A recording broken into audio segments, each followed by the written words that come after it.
అండి, అందరూ ఎలా ఉన్నారు? ఈరోజు నేను ఎగ్ ఫ్రై చాలా సింపుల్గా 5 మినిట్స్లో టేస్టీగా ఏ విధంగా తయారు చేయాలో మీకు నేను చేసి చూపిస్తాను. వేడి వేడి అన్నంలో సూపర్గా ఉంటుంది.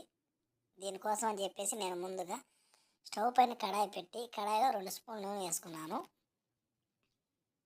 ఇలా నూనె వేసుకున్న తర్వాత హీట్ అయిందా లేదా చూసుకోవాలి.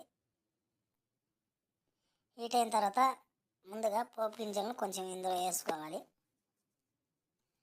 ఇలా పోపు గింజలు వేసేసిన తర్వాత ముందుగా కట్ చేసి పెట్టుకున్న 2 ఆనియన్స్ని ఇందులో వేసేసేయాలి. ఈ విధంగా ఇందులో వేసేసిన తర్వాత గరిటె పెట్టి కొద్దిసేపు మొత్తం కూడా మిక్స్ అయ్యేటట్టు గరిటె పెట్టి తిప్పుకోవాలి. ఈ విధంగా తిప్పుకున్న తర్వాత ముందుగా కట్ చేసి పెట్టుకున్నటువంటి 2 పచ్చిమిర్చిని కూడా ఇందులో వేసేయాలి. ఒక రెమ్మ కరివేపాకు కూడా ఇందులో వేసేసుకోవాలి. ఇందులో వేసుకొని గరిటె పెట్టి తిప్పుకోవాలి.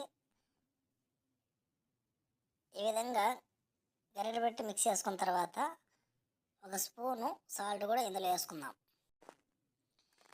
ఇలా వేసుకున్న తర్వాత మొత్తం కూడా గోల్డ్ కలర్లోకి అంటే మీడియంగా ఏగేటట్టు చూసుకోవాలి.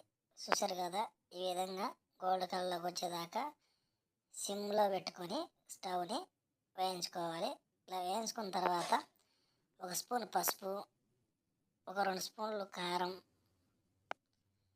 వేసుకోవాలి. ఇలా వేసుకొని మొత్తం మిక్స్ చేసుకోవాలి. చూసారు కదా, ఈ విధంగా మొత్తం మిక్స్ చేసుకోవాలి. మొత్తం కూడా సిమ్లోనే పెట్టుకొని మిక్స్ చేసుకోవాలి. హై మంటలో పెట్టుకోకూడదు. ఇలా మిక్స్ చేసుకున్న తర్వాత ముందుగా పెట్టుకున్నటువంటి 2 కోడిగుడ్లను కూడా ఇందులో పగలగొట్టి వేసేద్దాం.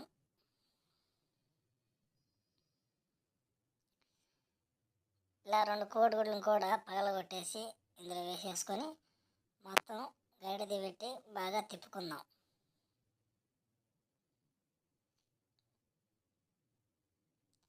ఈ విధంగా గరిటె పెట్టి బాగా తిప్పుకోవాలి.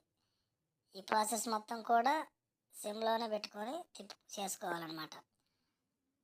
మంట ఎక్కువ పెట్టుకోకూడదు, తక్కువ పెట్టుకునే చేసుకోవాలి. మంట ఎక్కువ పెడితే మాడిపోయే అవకాశం ఉంటుంది కాబట్టి మంట తక్కువ పెట్టుకునే చేసుకోవాలి. ఈ విధంగా మంట తక్కువ పెట్టుకొని తిప్పుతూ ఉండాలన్నమాట.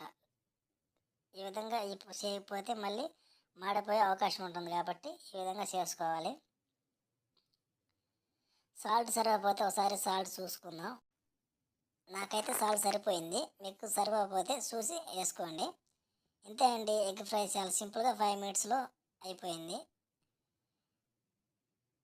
దీన్ని వేడివేడి అన్నంలో వేసుకొని తింటే చాలా సూపర్గా ఉంటుంది. ఒకసారి టేస్ట్ ఎలా ఉందో చూద్దాం. మనం చూస్తుంటే నోరూరిపోతుంది. ఇంక టేస్ట్ ఎలా ఉందో చూద్దాం.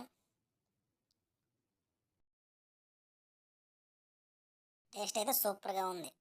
ఈ వీడియో మీకు నచ్చితే like, share, subscribe. Please support me.